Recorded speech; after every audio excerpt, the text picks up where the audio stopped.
Can you believe the teen known as the Barefoot Bandit has been caught? Police in the Bahamas say the most wanted teenage fugitive in America was captured after crash landing a stolen plane on the island of Eleuthera. 19-year-old Colton Harris-Moore could be facing dozens of criminal charges, including the theft of 5 airplanes.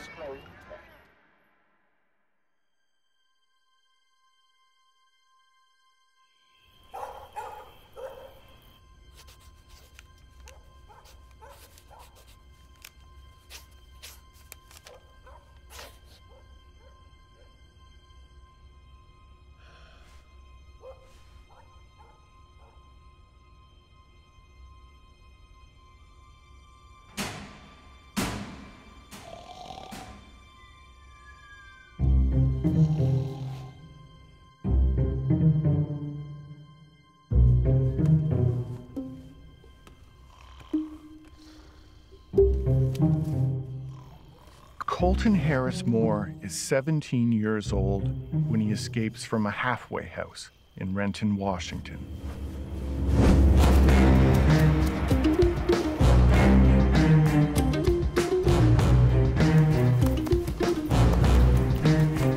He will remain free for more than 2 years. His story will become legend. His legend will become history. Colton Harris-Moore escaped from a group home in Renton last night. Harris-Moore was just 15 when he was arrested for breaking into homes, stealing valuables, and using computers to place fraudulent online orders. He was serving a 3-year sentence when he escaped.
Tonight, there's an all-out search for Colton Harris-Moore. Dressed in camouflage and armed with rifles, at least 2 separate agencies are looking for the teenage burglar after he was spotted late last night. Today, a heavily armed tactical team searched the area around the Elgin Bay store where Harris-Moore was last seen. While the 17-year-old is 6'5" and 200 pounds, he is crafty and knows the woods. For more than a year, he eluded law enforcement, playing a frustrating game of cat and mouse. One of my sergeants came in and he says, "Hey, boss, did you hear that Colton Harris-Moore got out, or, escaped?" And I was not very happy because I knew where he was coming. He was coming back to his old stomping grounds, and all these burglaries, and the whole thing was going to start up over again, which it did. He had disabled the alarm where there was no alarm going to the police station. He took food and money, packages of hot dogs and beef jerky, potato chips, a whole rack of vitamin water. I mean, I don't know how he hauled all this stuff away. The undersheriff tells me there's been 9 burglaries across Island County in the last 2 weeks. Now, he won't confirm that any of them are related or linked to Colton Harris-Moore. Moore is accused of breaking into dozens of homes and then disappearing into the woods of Camano Island.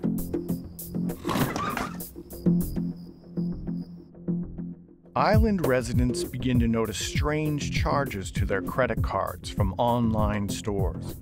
Outdoor gear, bear mace, computer hacking software, GPS systems, and porn. Items they will never see. Colton is gearing up for an adventure.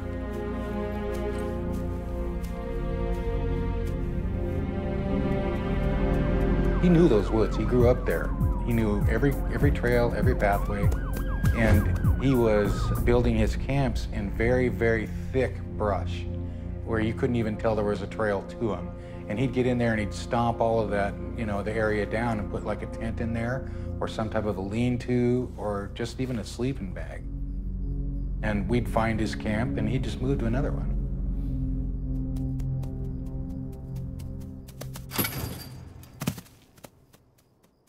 Not too sure how we actually met up. I think it might have been outside of school because he's a couple years younger than I am. Anybody can do a burglary. Don't matter if you're the dumbest person in the world. You can get through a window or get through an open door.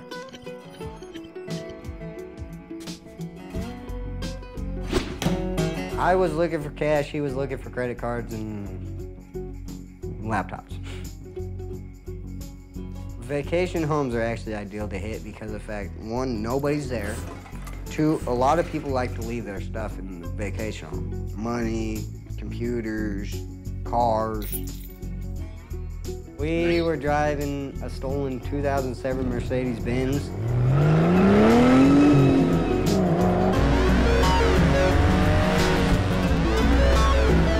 Every time we took it, we parked it in the garage in the same exact spot, washed the car, and filled the tank up for the people. So pretty much we went on a joyride, but we at least filled your tank and cleaned your car. No matter what, you always have to look behind you. Sleep one night, gone the next morning. Never stay in one spot. It reminded me a lot of like I was when I was younger, you know? A kid that wanted to make some quick money and make a name for himself. Teen Houdini Colton Moore has been on the run since he escaped 3 months ago from a group home on Camano Island. He had confessed to a string of burglaries. Now deputies think Moore's stealing again. Everyone in the morning meeting loved the story idea. They wanted to know more about it. They wanted to know, where is this kid? What's happening? What's going on? What has he done this time? You know, he's already escaped this halfway house. How can the law enforcement not catch him? I mean, everyone just started talking. We heard this name, Colton Harris-Moore, as a teenage suspect behind these burglaries.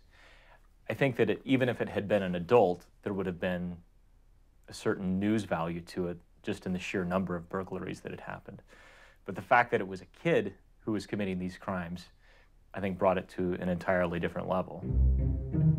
Saturday morning, someone broke into a deputy's car, stealing a rifle, ammo, and a laptop.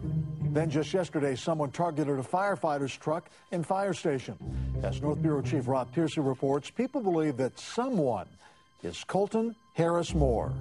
Investigators say there's nothing definitive that links Colton Harris-Moore to what happened here, but this is the part of Camano Island he knows. In fact, just a couple of years ago, he burglarized this home just across the street from the fire station twice. The fire station had been broken into. This infrared camera had been stolen. He had thought about it enough that a fire station may have an infrared camera, a device he could use to peer into homes to see if someone's in there before breaking in. Deputies launched an island-wide search today with help from canine units. They combed through wooded areas, down roads familiar to Moore, without any luck.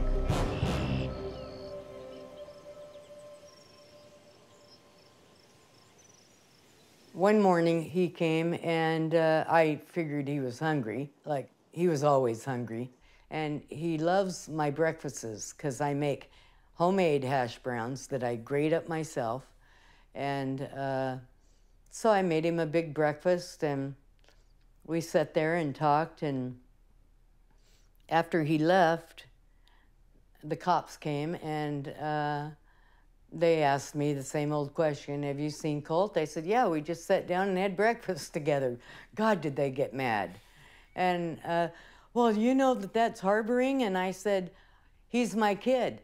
If he's hungry, I'm gonna feed him. I don't care if it's harboring him or not.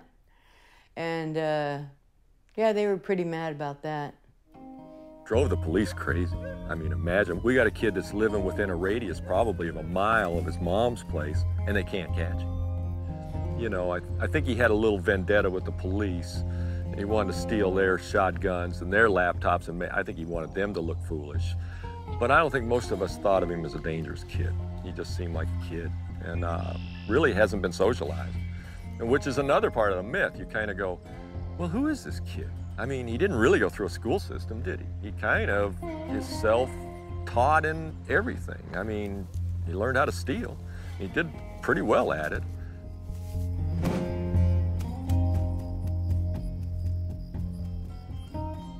I first met him at Green Hill, the maximum security institution. We were out in the hall, just talking, and we got along, got to be friends. He was intelligent. The way he spoke, it just sounded like he was a smart guy. He was into like psychology and criminology, and I was interested in that as well. I think his mind was set on one thing and that he could accomplish that goal. And he was so confident in it. I wanted to be a professional criminal. Colton chose to operate in small communities. One of those communities was the little town of East Sound on Orcas Island. This is a picturesque little community on a beautiful bayside with what you might expect in a tourist community. There are restaurants, there are gift shops, a couple of grocery stores, a hardware store, a bank, and that's the list of places that Colton hit.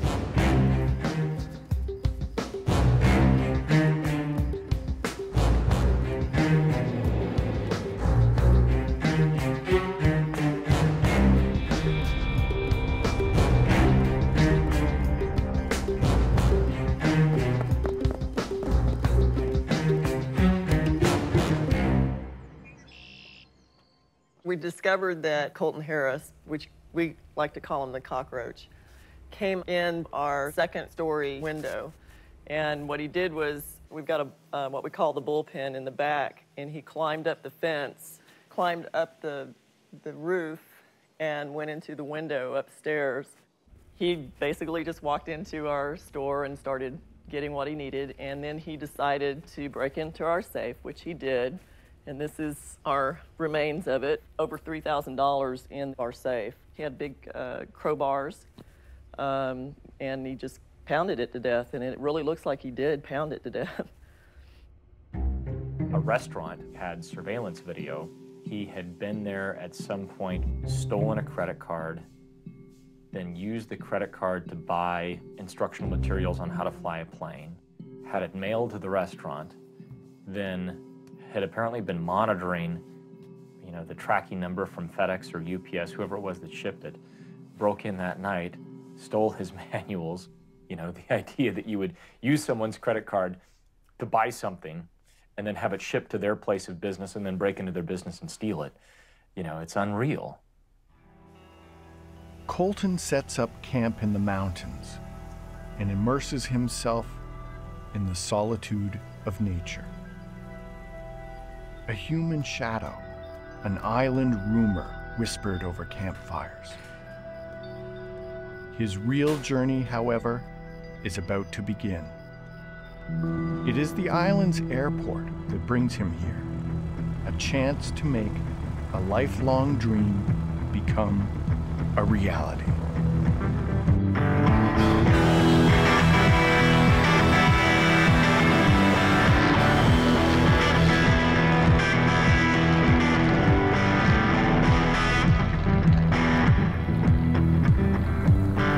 I knew he loved planes. Since he was a little boy, he wanted to be a pilot. Loved them. A plane flew over and he said, I can tell you what year that was built, who built it, and what size engine it has. He was in airplanes, read books about him, talked about him all the time. He even had pictures of airplanes hanging up in his room, and he drew airplanes. So when he got out, he wanted to steal a plane and teach himself how to fly it. That was his whole plan.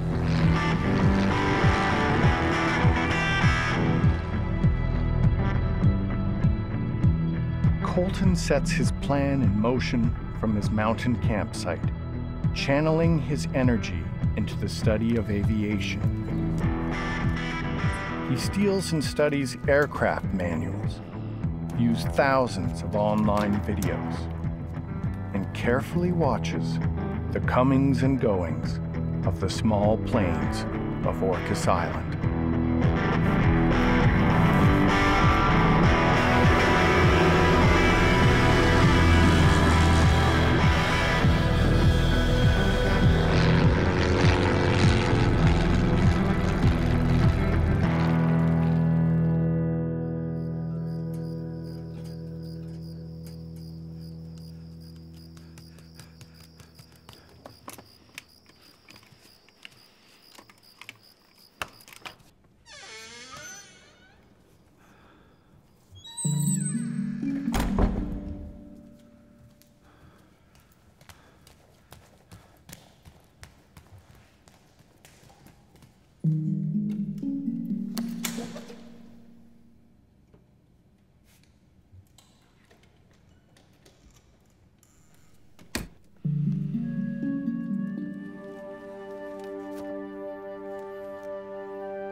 Authorities believe the plane was stolen by drug runners.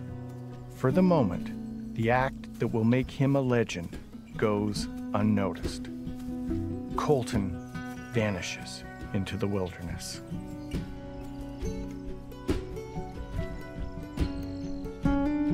This was one of Colton's camp areas here, because it's like about 125, 150 yards from where I live, and supposedly his mother lives a couple hundred yards the other direction. So this is actually ground zero. So this particular area, it's dark. I don't know what time it is, what, 4:30? It's very secluded here, unless you know it's here. You've got a 360-degree view. You could see if somebody or something was coming at you.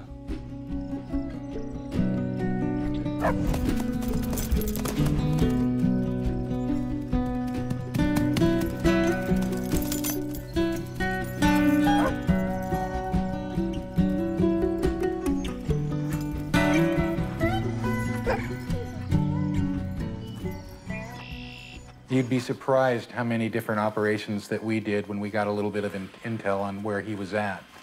And sometimes we'd get very close.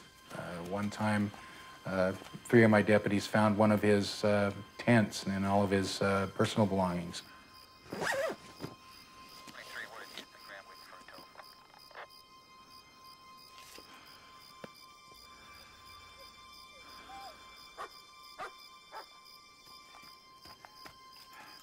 Come on.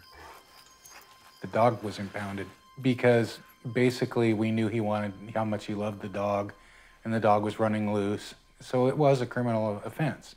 So I called the animal shelter the next day, and they said they had her, but they couldn't give her to me because she was evidence.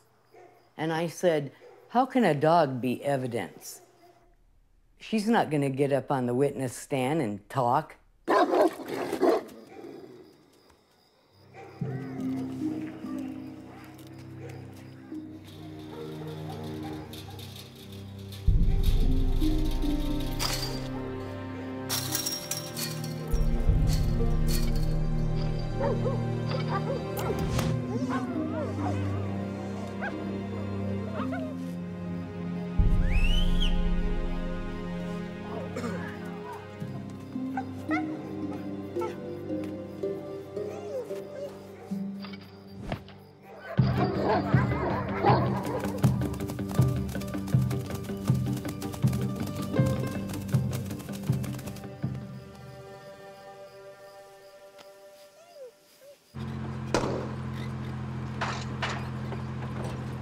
One night, Colton picked me up in a beater truck, and he drove back to this house that he said he was using real quick.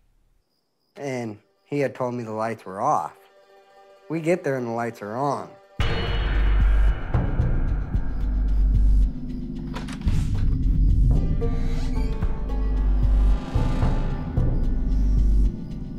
I stayed outside and I had a pack of cigarettes and I smoked the entire pack before he convinced me to come in.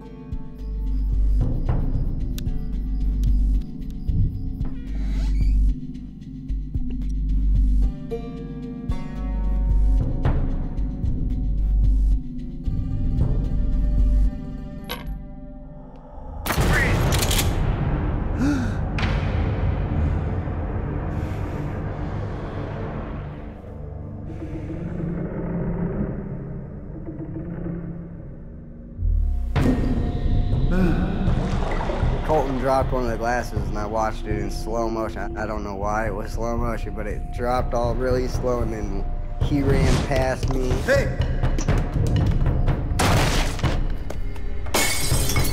I saw the glass shatter and I turned around and ran.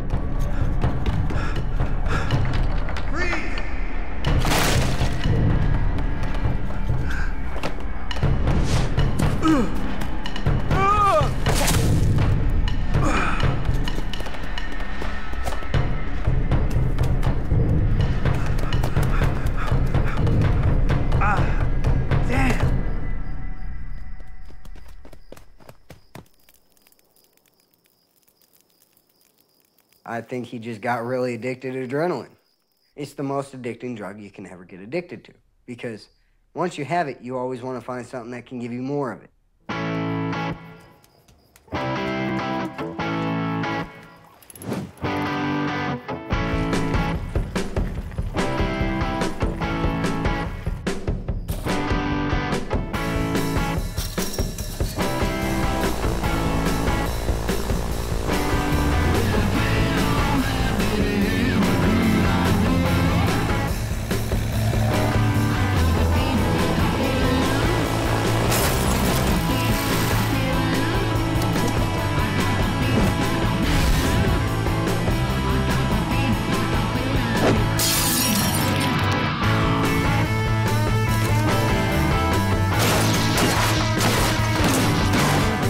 notorious teenage burglar from Camano Island may be island hopping. Authorities believe Colton Harris-Moore is connected to several burglaries on Orcas Island.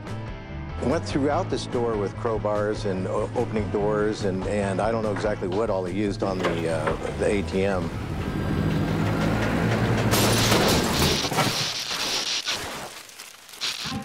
As the tales of his exploits grow, Colton Harris-Moore's crime spree may be spreading too. Disabled 8 out of 14 cameras. As he went, he was barefooted. He got almost $10,000. Now here's where this story makes a turn for the almost ridiculous. In addition to all those burglaries, Colton Harris-Moore is suspected of stealing as many as 2 airplanes. Airplanes! Where did he learn how to fly? I remember just being sort of dumbfounded, thinking, how is that even possible?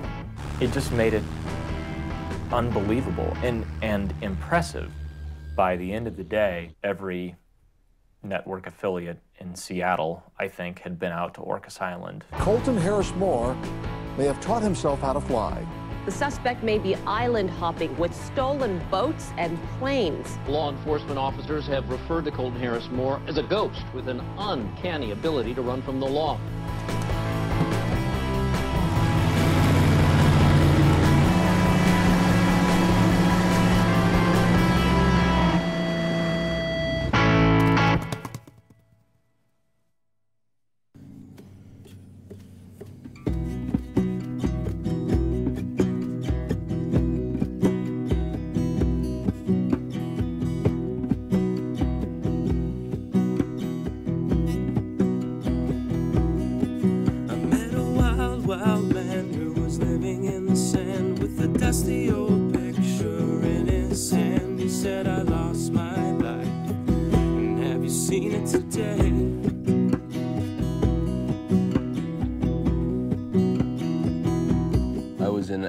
BC, Canada, when I met Colton Harris-Moore.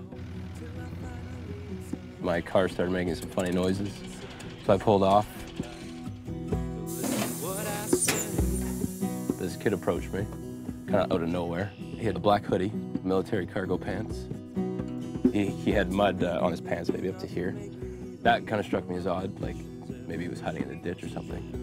Said his name was Sean, and then asked me if I was headed east. So then we were both waiting for Jordy here to come pick us up. So he hopped into the back of my truck. That's right.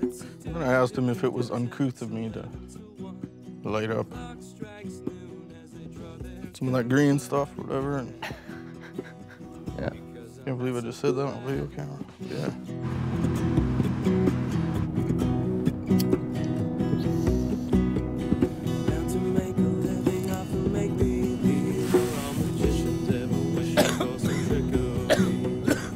Heading through a construction zone. When he started to duck down, like going through this construction zone, I'm like, well, man, it's all right. Like, you know, to hide from these guys or whatever. And we kind of joked about, what are you, a fugitive or something? Yeah, yeah. So I asked him if he was a fugitive. He said, what? No. Didn't make you suspicious or anything? No, not at all. Once he told us about how it was so easy to sneak across from the U.S.-Canadian border, you know, then we kind of wondered. James offered to let him stay in his van at his house. So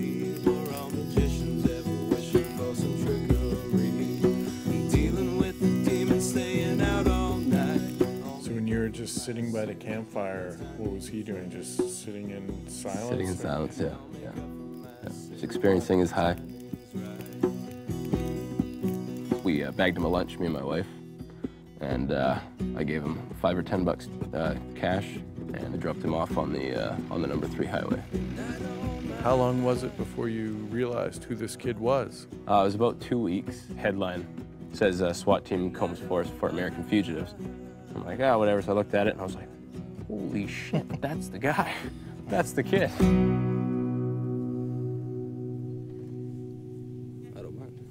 I don't mind. Sweet. Okay, cool.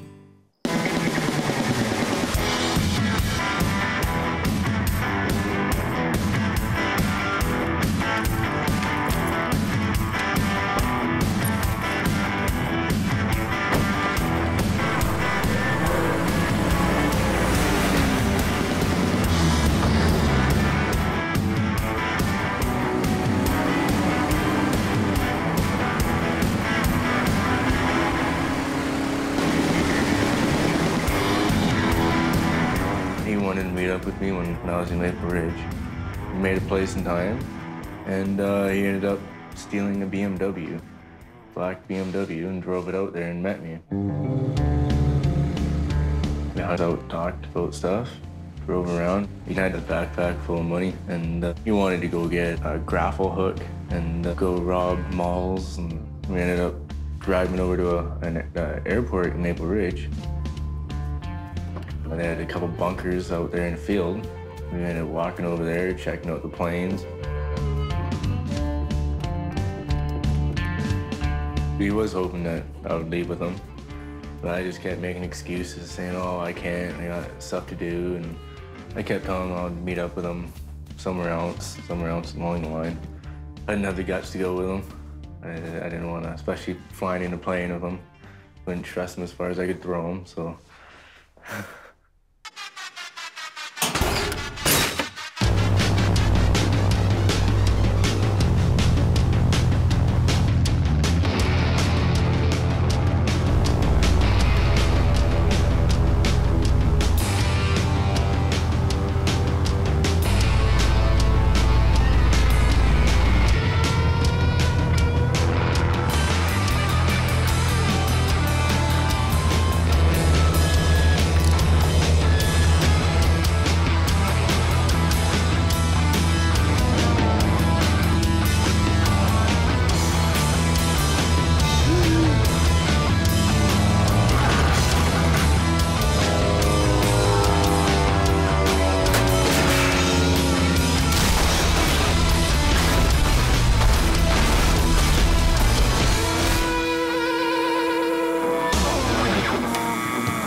I was eating my lunch on that ridge over there, and I could see the white of it from that far ridge.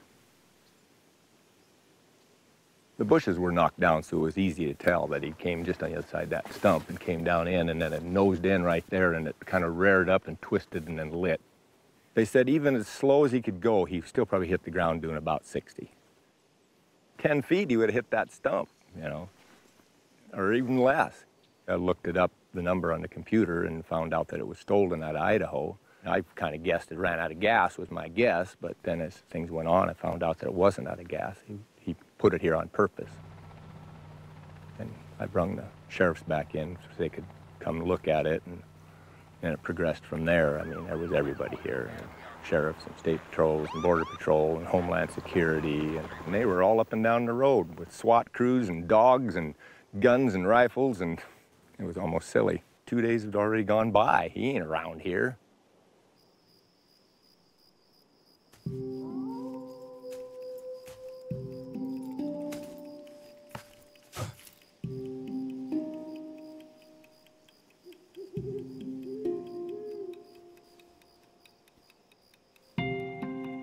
I had got a text from my mom saying that a plane had crashed near our house.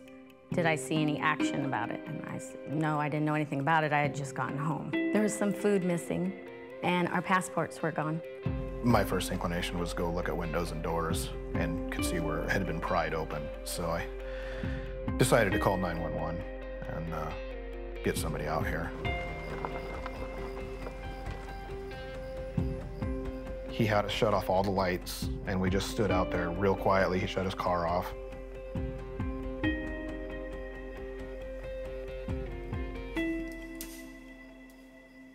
He said, he looked over and he said, did you hear that? And I said, yeah, I did. And they geared up. They put on their full gear and started going. That's when the heart started racing a little bit for me.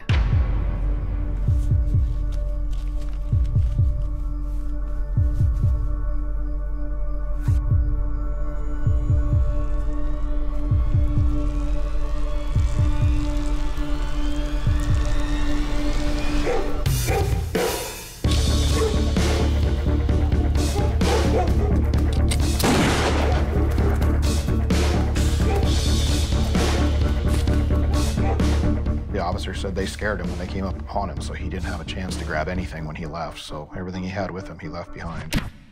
They came out with a, like the business-size vinyl zipper deposit bag just stuffed full of money.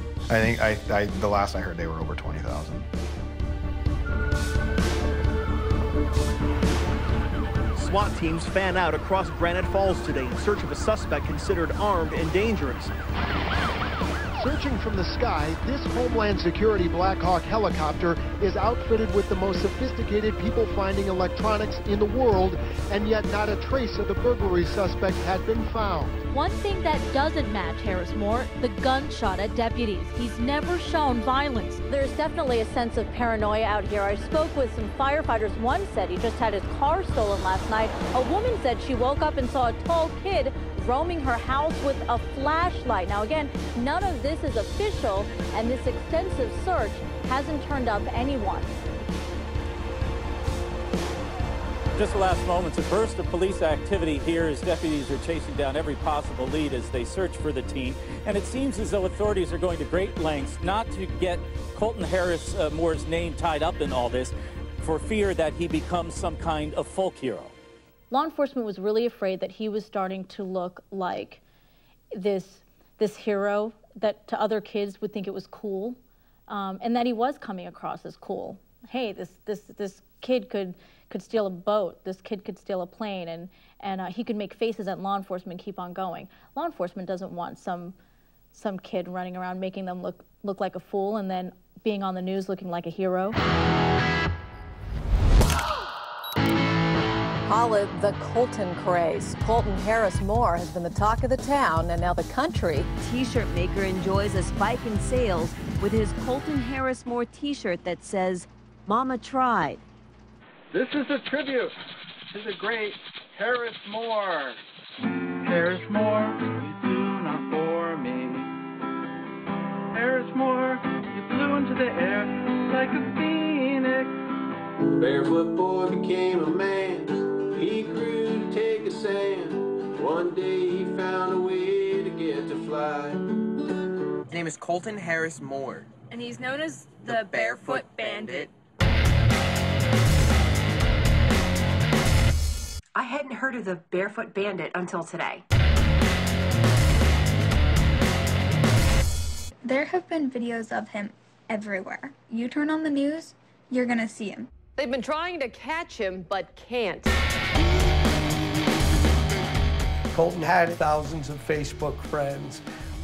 You know, people trying to capitalize on him by selling T-shirts and coffee mugs and writing songs about him. Yes, that's all part and parcel of being a folk hero. This is a kid who fulfilled the ultimate fantasy.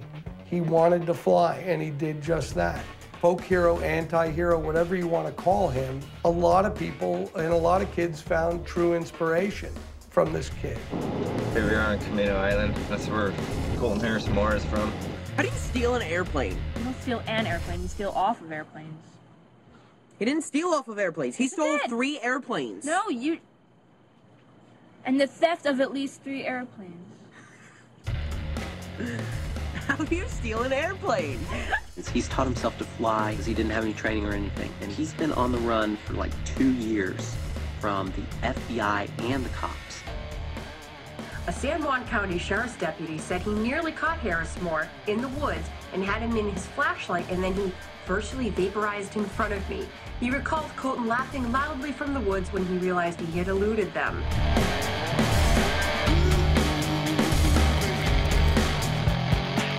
You see this and you're like, wow, a 19-year-old who's that smart does all that stuff and the FBI can't even find him. You're kind of like wanting to root for him, even though you know what he's doing is wrong and everything. He's not violent. He's a thief, but he's not violent. I think he's kind of cool. You can get T-shirts. There are several places where you can buy T-shirts now. Yeah, let's see how many friends and fans he has when they catch him and send him to jail. I have a feeling he's going to be all alone.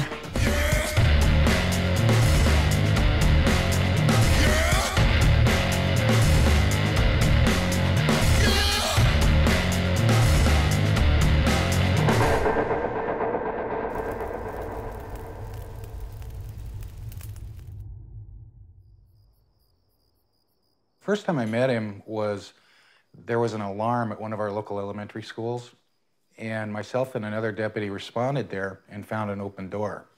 So we went in and we searched the building, and high and low, and it was real obvious that somebody had been inside the building because all the drawers in the teachers' desks were pulled out, closets were open. Somebody was looking for something. Well, the deputy that was with me opened a closet door, and there was standing this little boy, all of about 10 years old, and it was Colton Harris-Moore. People should look more at who he is instead of what he's done, because what he did is completely different from who he is. I think he's been in survival mode a long, long time.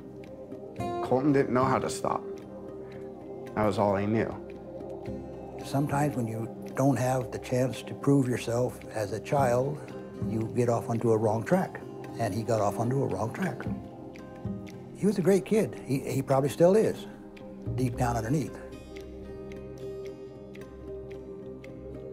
Colton would wait by the side of the road and hitchhike, and he was about 10. And one day, this man picked him up. And about halfway to wherever they were headed, Colton said to him, "You know, my dad's really a jerk." That's something for, if you think about a 10-year-old, you know, out on the road hitchhiking, that would tell a neighbor, someone he probably didn't know that well, that his dad was a jerk. Gordy left when Colt was about 2 or 3. Well, he kept leaving and would come back, and then he finally left for good. I think he just didn't like living out in the country that far away from beer, to tell you the truth, and he never paid child support, so I had a rough time. He told me his mom was a sheriff and his dad was the pilot in the Air Force. They told everybody. But I guess that's not what it is. His home life? It was rotten. I have never heard in my life a mother use the words that she used against him at times. I mean, it would make me want to leave home at an early age.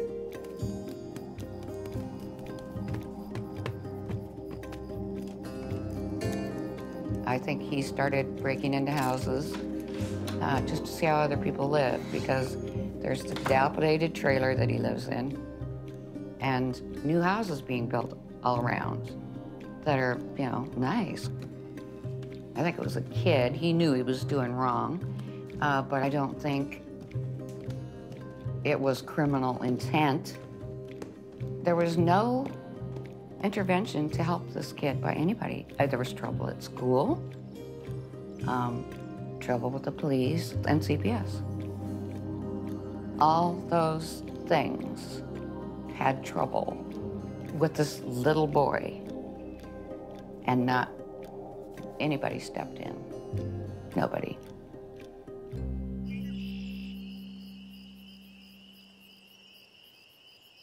Como 4 News starts right now. Turning a teen outlaw into a hero. First on TV and now on newsstands, the story of Colton Harris-Moore is getting more national attention. The coverage is revealing a lot about his past.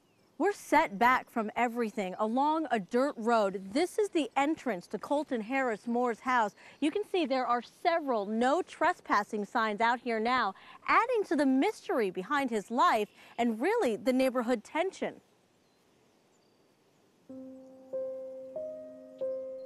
She certainly wasn't come on in and sit down and have a cup of tea, but she was willing to talk. The main thing I get angry about are him being accused of things that I know dang well he didn't do. Are you hiding him from police? Oh, God, no. He lives with friends. So there are friends that are providing him refuge? Yes. So you don't think that he's escaping into the woods? You don't think he's living in the woods? I know dang well he ain't. How do you know that? Because I talked to him. Pamela Kohler spoke with us today on the condition that we not show her face because she doesn't want to be targeted by all the folks out here who know all about her son. This is where Colton Harris-Moore grew up, just Colton and his mom for most of his life. If he flew planes, I'm proud. How come? Because he would have had to teach himself. Kids do what they want to do. It isn't the parents' fault. Is it the parents' job, though, to steer them in a different direction if they start going off? But not all kids can be steered. I called his mother and said, what are you going to, if you could give him a Christmas present, what would you give him? And she told me she would give him a bulletproof vest.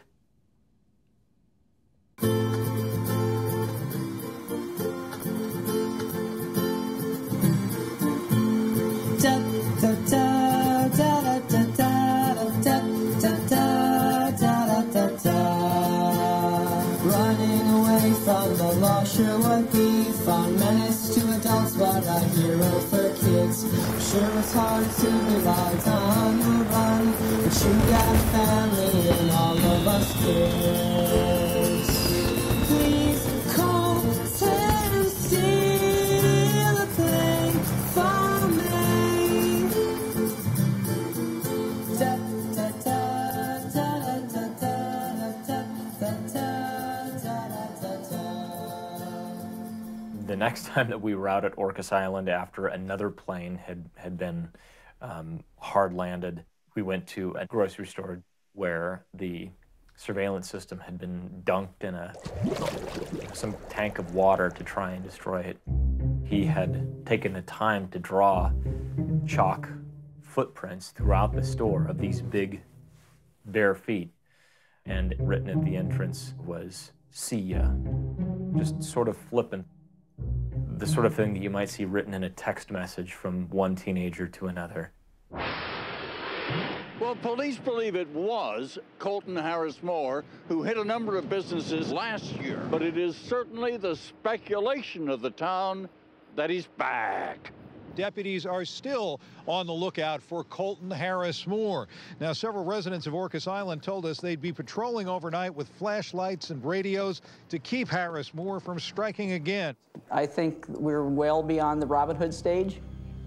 We're into the John Dillinger stage.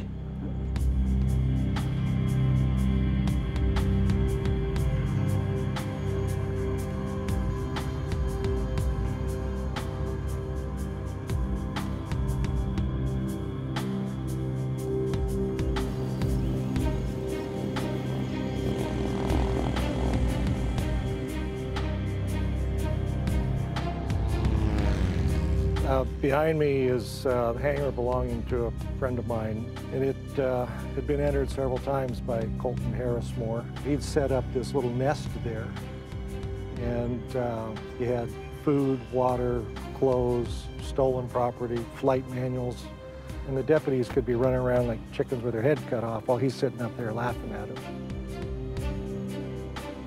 I think he did plan to take my friend's airplanes, but he subsequently stole the wife's truck out of here and used that in another escapade. He had been in my friend's house making phone calls. So the plan was for the FBI SWAT team to take up position in the forest and around the house, and hopefully Colton would appear.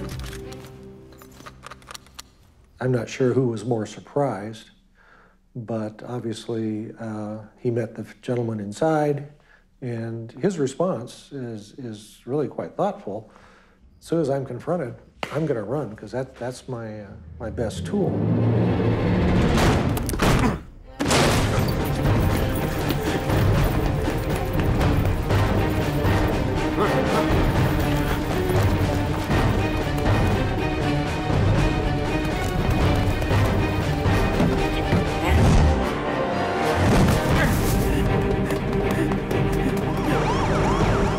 say they're closing in on a teenage fugitive in the San Juans, the infamous Barefoot Bandit, Colton Harris-Moore. We're talking about the FBI and several local police agencies all converging in to try to corner this teenager. But after 2.5 years on the run, authorities may finally have Colton Harris-Moore right where they want him.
We woke up about 1:30 to a helicopter basically hovering right above our house.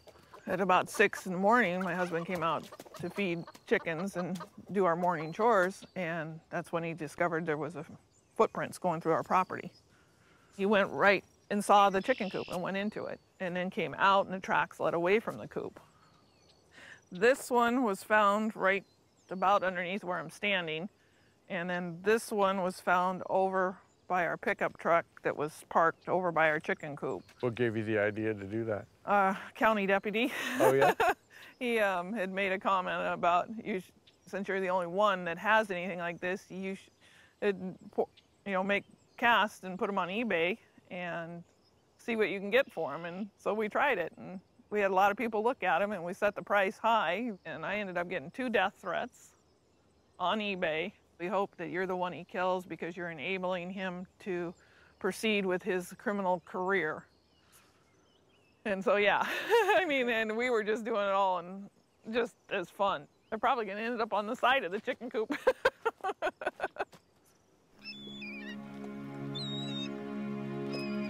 For months, there is no sign of Colton. Some speculate that he's left the island, or died alone in the wilderness, or drowned in the ocean. Unsettling rumors reach Camano Island. I told some news media, I said, write this, tell him to contact me somehow, because I'm very worried.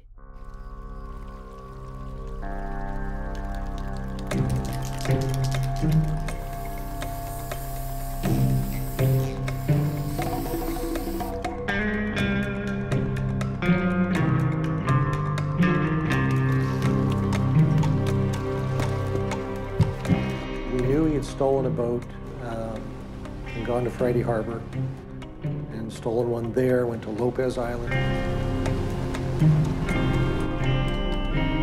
And stole another one on Lopez Island. Actually caught on video and took that to Camano Island.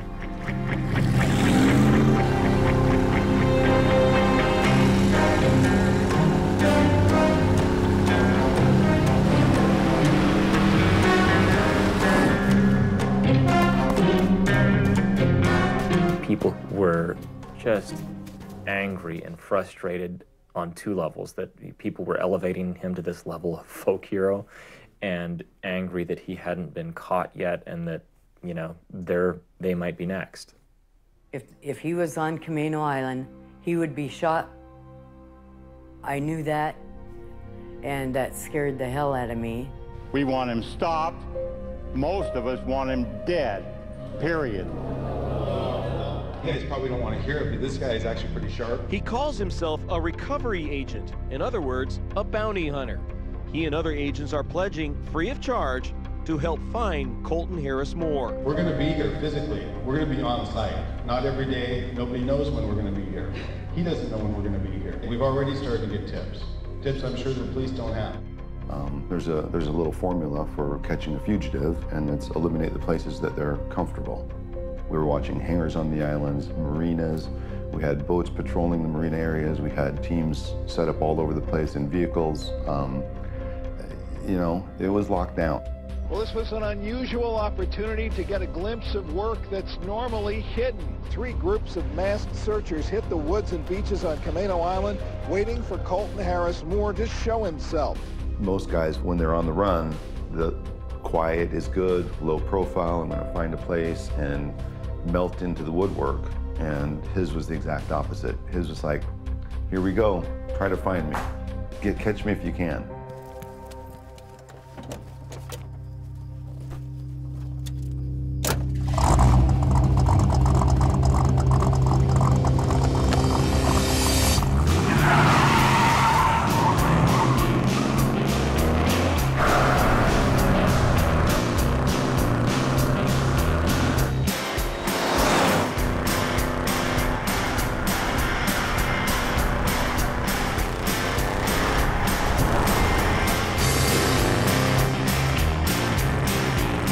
Infamous Barefoot Bandit left a calling card at an animal hospital in Raymond. A worker there found a note with $100 to be used for the animals. Signed, Colton Harris-Moore. We realized very quickly that he had moved south. Of course, the note was kind of a dead giveaway at the veterinary clinic that, you know, that it was in fact him. He'd signed it with his name. Here's a clue. Colton hopscotches across the country, leaving a trail of stolen cars, driving each until it runs out of gas.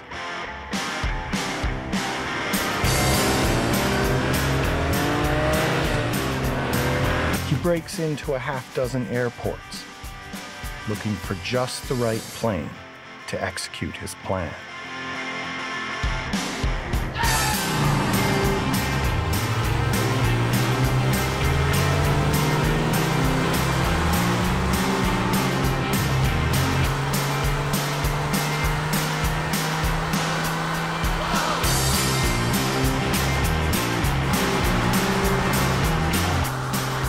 Airport to airport, state to state, the authorities are left days behind.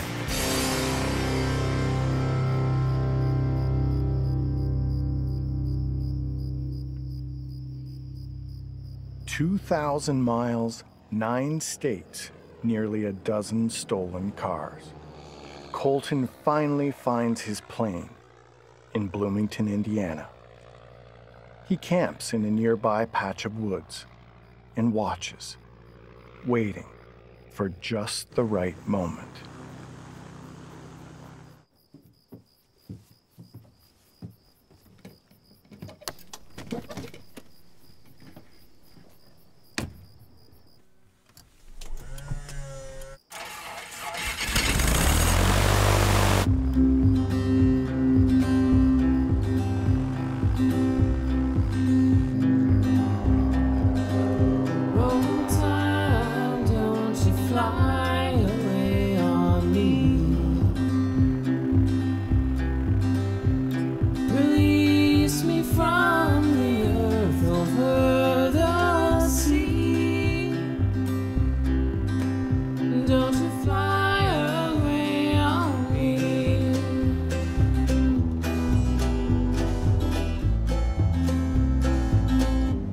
His final flight takes him 1,200 miles south to Abaco Island in the Bahamas.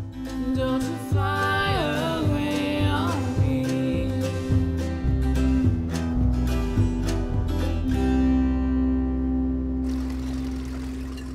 We were on the south side fishing for mutton snappers, and we saw the plane coming from the west. And it made, I don't know, maybe 6, 7 circles around the area. And he did a very good job putting the tail down first, and then when he slowed down so much, the nose dipped over. But they said the plane was probably able to repair if somebody wanted to put the money into it. That's how good a job he did.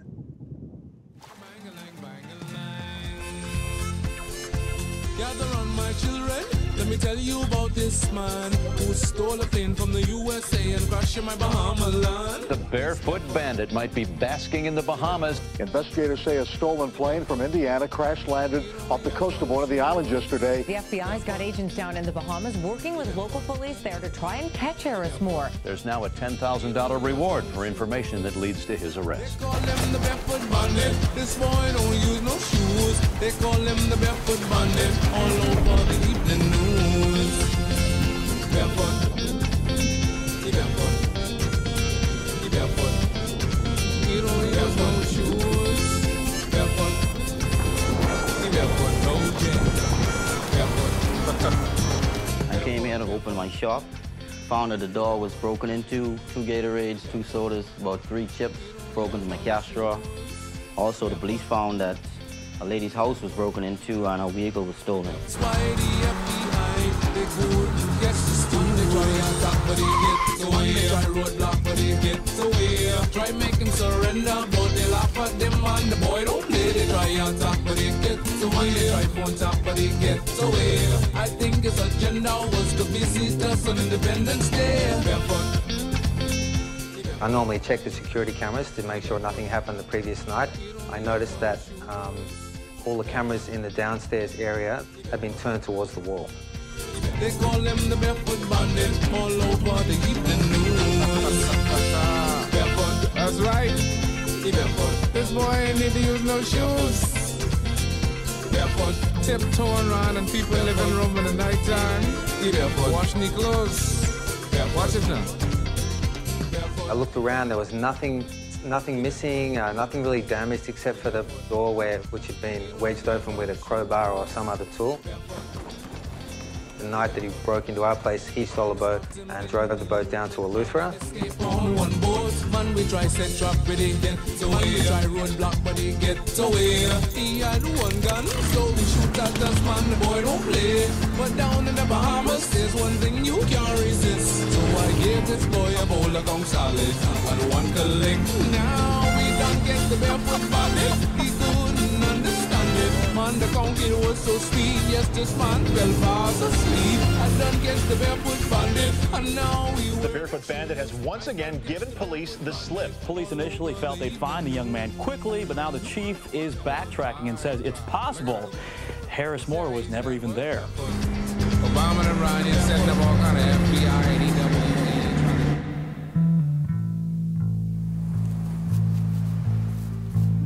For 1 week, Colton Harris-Moore is the biggest news story in the world. The barefoot kid from Camano Island showed them all.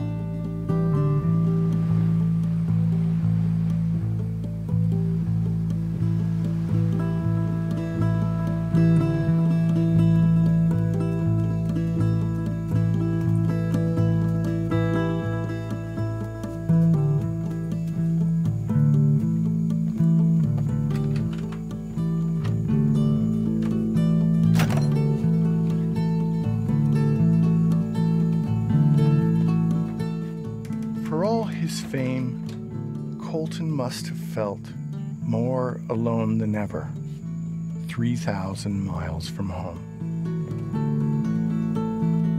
It's about 2 or 3 in the afternoon. This young man seen my internet sign and he said, "Ma'am, you think I could plug in with my laptop to your access? I need to talk to my mom. I haven't talked to her in over a month," or something to that effect. I said, "Sure." He says, "I don't have any money." I said, "That doesn't matter to me, just make yourself at home." And I went back and I said to him, I said, "Would you like me to make you a sandwich?" And he said, "But I don't have any money." I said, "I'm offering you a sandwich, would you like one?" So I made him a sandwich. He stayed there for a while, thanked me and left. Actually, I kept a lot of people, not just me, on the island. We heard about his background, that he had a bad upbringing. He lived in the bush. My heart went out to him. because my kid's father, he's dead now, but he left me alone with them three to bring up my own. Thank God I had parents and my nephew next door, and I had help. But that little kid, no. I had no bad feelings. I didn't want him to catch him. No.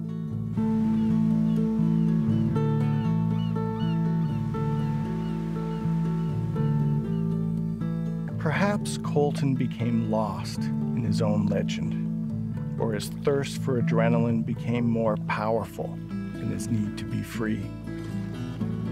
Maybe he just felt the need to write the ending to his own story.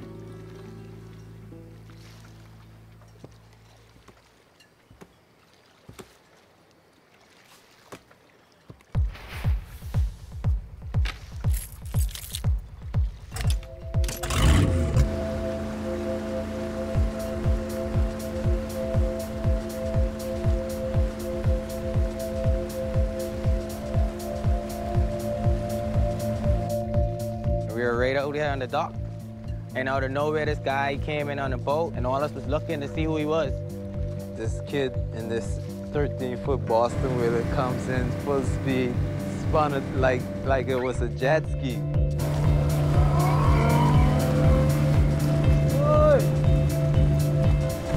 When he came close, he's like, he's the Barefoot Bandit. I'm Colton Harris-Moore. I played dumb. I was like, I don't know who the Barefoot Bandit is, because they were giving a big reward. So I wanted him to come in so I could catch him. And he kept saying repeatedly, call the cops for me, man, or call the Bogues or something. I want to have some fun. Call the FBI, call the chopper. He's like, well, I want to get chased. I'm bored. I was like, what this kid into? We're calling some of our buddies that has a boat. He's like in a 13-foot Boston whaler. If you guys coming over, you might see him. Colton Harris-Moore was like, why are your buddy on the phone? I'm out of here. I don't want to talk anymore. And then he took off. I got a phone call that they saw this white guy saying that he's Colton Harris-Moore. I jump in my boat, me and like 11, 12 of my friends. They keep telling me, let's go, it's a reward, there's a reward. I saw this little skiff with this white boy in the boat, and he was like smiling. And he took off with speed, I took off with speed.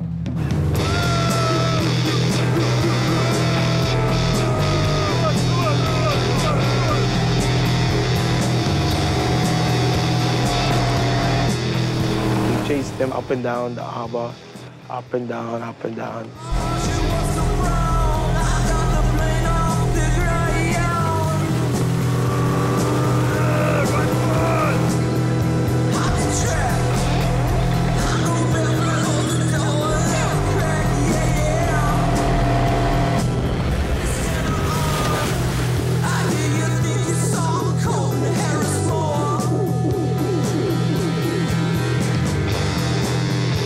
Driving boats just about all my life.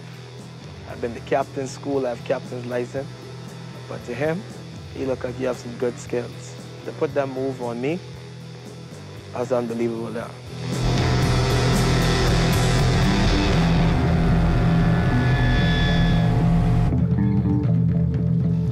Midnight, there was a boat coming in from the southern end here, and they were screaming outside in the area. They were screaming and chasing him. He had them like over 200 yards, but they thought he ran down that way. But by that time, he was already here, and I'm watching the speed he's coming with.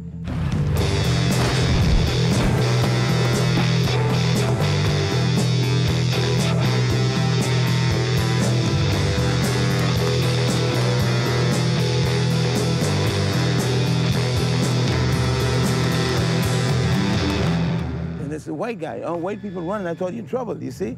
He ran right into me, right here, and I said, stop. So I said, what's up? So he's trying to kill me. I said, who's trying to kill you? He spin around here, he grabbed these bushes, he break these down, and just headed straight out into the property. I ran behind him. I was 50 yards behind him. Catch me if you can. I've been running wild since I was 7. Not afraid behind the wheel, I cut the cops, man, now it's your deal. I took my phone out of the pocket, and I called a detective called Hart. The police pull up. I said, he's right in the bush here. I said, what we need to do is quarantine this whole property. So he had to just sit quietly. We didn't hear nothing. I got word that this individual was on the ground. I realized that, oh boy, this is it. We need to go for the big one. We need to go for the catch. Rally all of the troops, the on-duty officers as well as the off-duty officers. We need to mount an operation.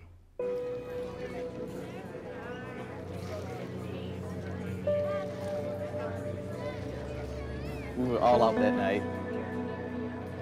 And the dockhand, Rodney, he comes running. He goes, hey, y'all won't believe the bandits just put a boat right next to y'all boat. And y'all want to go check y'all boats out. And I said, man, if he ran up and down his dock, we got him on surveillance. And sure enough, oh man, that is the dude. We figured, okay, he's come, he's gone, he wouldn't be very smart to come back to the same place. Probably 3 minutes later, the officers started coming down from up top. We had 2 teams of officers on the ground. One team of officers were actually pre-staged in that Ramora Bay area, whereas the other was mobile, checking the beaches, checking the marinas, communicating with the security officers and so forth. He come right down through this thick patch of bush here, and he snuck himself right across this little picket fence, and he rumbled himself through this bushes here, and he come on the side of this lady property, and as he came through here, this is where he lured himself into the water.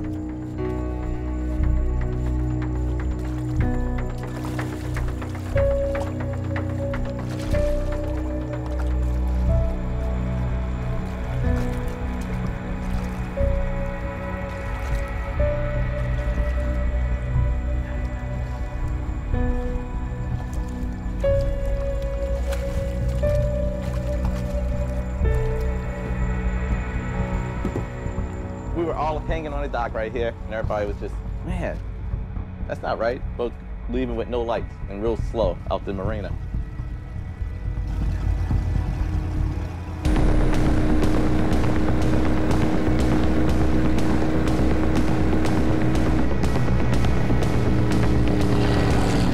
Okay, he's stolen a boat. Okay, there's cops. Okay, they want to go catch him. We're the only people available to help them out. So we just kind of jumped right in and got the cops on the boat and ran out there. Ronald's driving the boat and I'm kind of hanging over Ronald like this. Yeah, on the sharp bottom? Yeah, getting the radar going.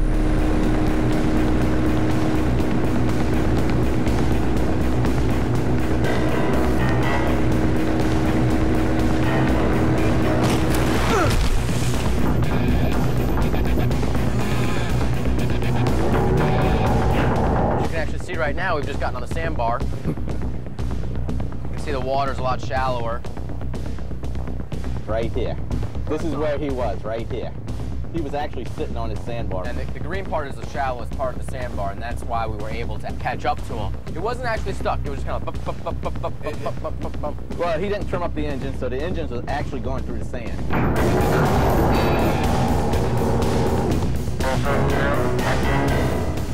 Right here is when we actually came up on him and started shouting at him, shut down the engines, you're caught, you got nowhere to go. 323 to find him.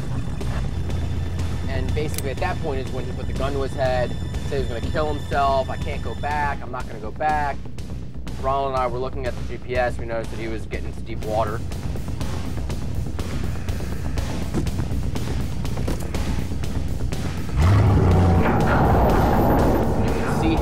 From this motion to where it was steering to turning around and throttling up on the boat, and at that point Ronald told the officers, like, if you guys want to stop him, you know, it's going to happen soon, and you have to shut the engines. And we said, he's taking off, he's taking off.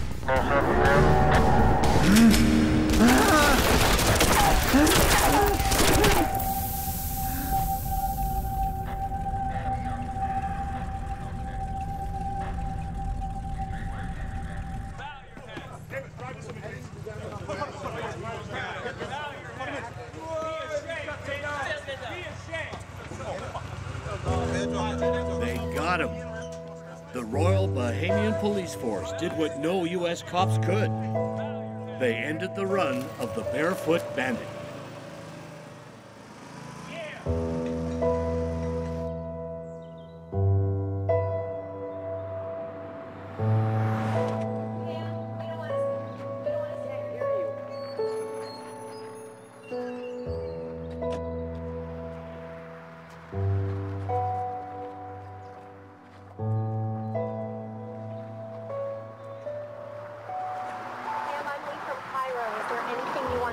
Colton?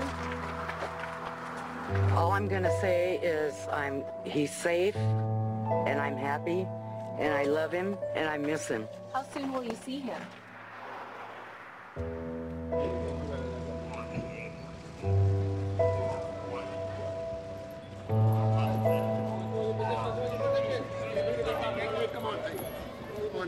Hey, Colton, how you doing? How they treating you, buddy?